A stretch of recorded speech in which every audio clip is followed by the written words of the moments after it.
I want you going forward, if you're starting with a small account, to treat this account like it's your savings account. You want to look at this as a long-term investment tool, not a get-rich-quick scheme. This is your new bank account. This is your new savings account. And your goal here is to get this account as large as possible. Now, before I go forward, if you are someone who can start with a large amount of money and you're still watching this far in the video, this mindset still applies to you, but to a different degree.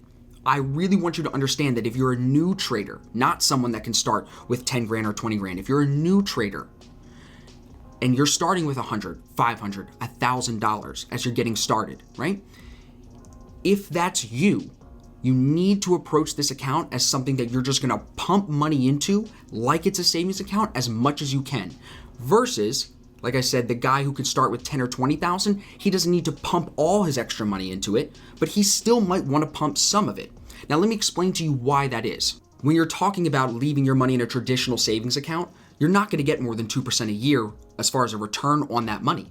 And if inflation is greater than the return from that bank for the savings account, then you're actually losing value of that money as it sits there. So you're losing money. On top of that, you have no control over that money as far as putting it into an investment because it's like sitting there, literally sitting there, not doing anything for you at all. So instead of pumping money there into this traditional savings account that Wells Fargo has, TD Bank has, all these banks have, you could be pumping your extra money into a trading account. And if you gain some knowledge on how to use that trading account, you could be actively moving that money for yourself, taking control of your financial future.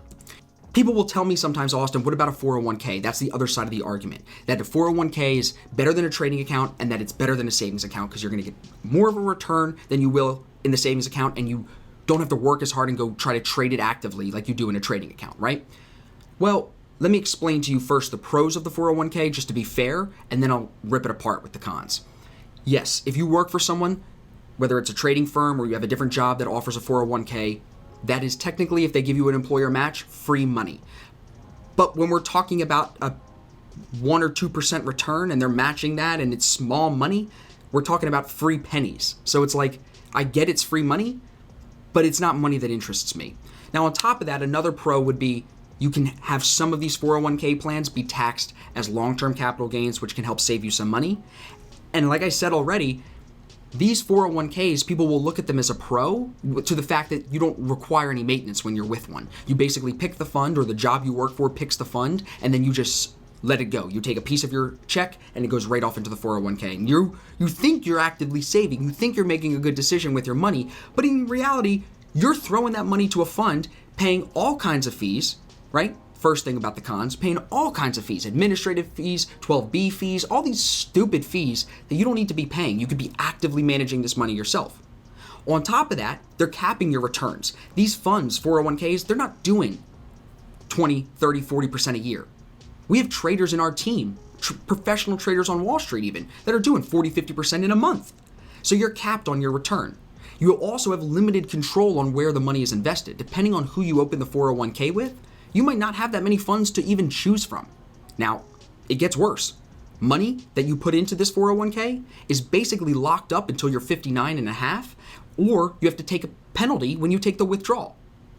The kicker about all of this is that these actually have maximum contribution levels to them, which means if you're under 50 years old, you can only put in 2019, $19,000 into your 401k.